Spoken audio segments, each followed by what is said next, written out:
بسم اللہ الرحمن الرحیم۔ شروع کرتا ہوں اللہ کے پاک نام سے جو بہت بڑا مہربان نہایت رحم والا ہے۔ دوستوں، بہنوں، بھائیوں، بزرگوں، السلام علیکم ورحمۃ اللہ وبرکاتہ۔ تاریخ اسلام میں ہم سلطان رکن الدین بیبرس کی کہانی نمبر 74، قسط نمبر 74 میں ہم آپ کو خوش آمدید کرتے ہیں۔ تو دوستوں، بہنوں، بھائیوں، بزرگوں، گزشتہ سے اوسط رات کے پہر نجم الدین ایوب کیسر سلطانی کے بلائی منزل پر چلا آیا۔ وہ دن بھر کی گہما گہمی اور مصروفیت سے بے حد تھک چکا تھا اور وہ ابھی بستر کا قصد کر رہا تھا کہ اسے بہاؤالدین ظہیر کی آمد کی اطلاع دے دے گی۔ وہ لمحہ بھر کے لیے سنجیدہ رہ گیا کہ ایسی کون سی بات تھی کہ اس نے صبح کا انتظار کرنا بھی گوارا نہیں کیا۔ اس نے نہ چاہتے ہوئے بھی اسے حاضر ہونے کا عندیہ دے دیا۔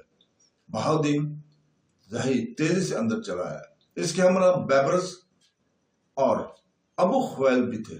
نجم الدین ایوب انہیں ایک ساتھ دیکھ کر قدرے پریشان سا ہو گیا تھا، پریشان نظر آنے لگا تھا اور پوچھا کہ خیریت ہے آپ سب لوگ؟ سلطان معظم بہاؤالدین ظہیر ایک جانب نشست پر بیٹھتے ہوئے بولا، مجھے خفیہ ہرکاروں نے ابھی اطلاع دی ہے کہ سپہ سالار وجہ الدین الباقری آپ کے خلاف پوری طرح سرگرم ہے۔ وہ دراصل عماد الدین اسماعیل کو یہاں کا سلطان بنانے کا متمنی تھا۔ ناکامی کے باعث وہ اپنے آپ میں نہیں رہا اور اب اس نے خفیہ طور پر عماد الدین اسماعیل کو مراسلہ بھیجا کہ وہ کسی نہ طرح بلبک سے نکل کر بلاد مصر پر حملہ کر دے۔ مصری افواج اس کے خلاف مدافعت نہیں کریں گے۔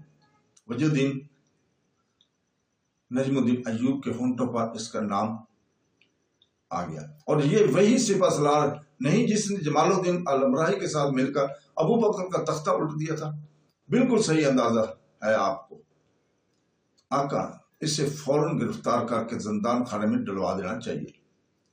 اور ابو خالد نے اپنی تجویز پیش کی، یہ کوئی حل نہیں ہے۔ نجم الدین ایوب نے گردن ہلائی۔ آقا، اسے منصب سالاری سے معزول کر دیا جائے تاکہ اس کا زور ٹوٹ جائے۔ بیبرس نے گرہ لگائی۔ عمرہ کا ایک حلقہ اسے بے حد پسند کرتا ہے اور فوری طور پر اس کی معذوری کا حکم سنانا اپنے لیے ان کی مخالفت کا باعث بنے۔ کیا ہمیں آغاز میں ہی مصائب کو یوں نادانے سے حل کرنا مناسب ہوگا؟ ایسا کوئی بھی قدم نئے حریف کھڑے کرنے کے مترادف ہے۔ سلطان محترم بہاؤالدین ظہیر بولا کہ آپ کسی تیز گھڑ سوار کو بلبک کی جانب روانہ کیجیے تاکہ وہ اس قاصد کو گرفتار کر سکے جو خفیہ مراسل لے کر سفر پر ہے۔ یہ کام غیر تسلی بخش ثابت ہوگا۔ یعنی بات تو یہ ہے کہ کوئی اس بارے میں نہیں جانتا کہ ببلک کی جانب جانے والا قاصد کب اور کس راستے سے گیا اور کتنی منزل دور پہنچ چکا ہے، اور دوسرا، ایسے کاموں میں احتیاط کو ملحوظ خاطر رکھا جاتا ہے۔ وہ قاصد یہاں آ کر وجہ الدین باقری کے بجائے کسی اور شخص کا نام لے دے تو پھر کیا کیا جا سکتا ہے؟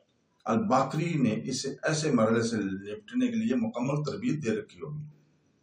ابو خالد نے اس کی بات کو رد کر دیا۔ ابو خالد صحیح کہہ رہا ہے، اس مشکل کا یہ کوئی حل نہیں۔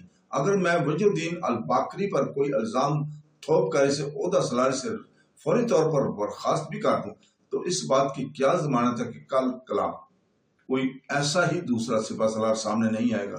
نجم الدین ایوب احتجاجی لہجے میں بولا۔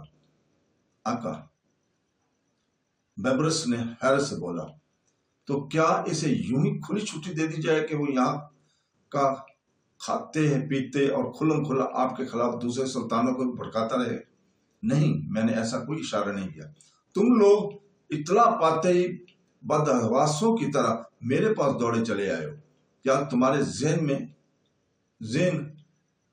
میں کیا کوئی حل بھی موجود ہے یا نہیں؟ نجم الدین ایوب کا فکری انگیز بات سن کر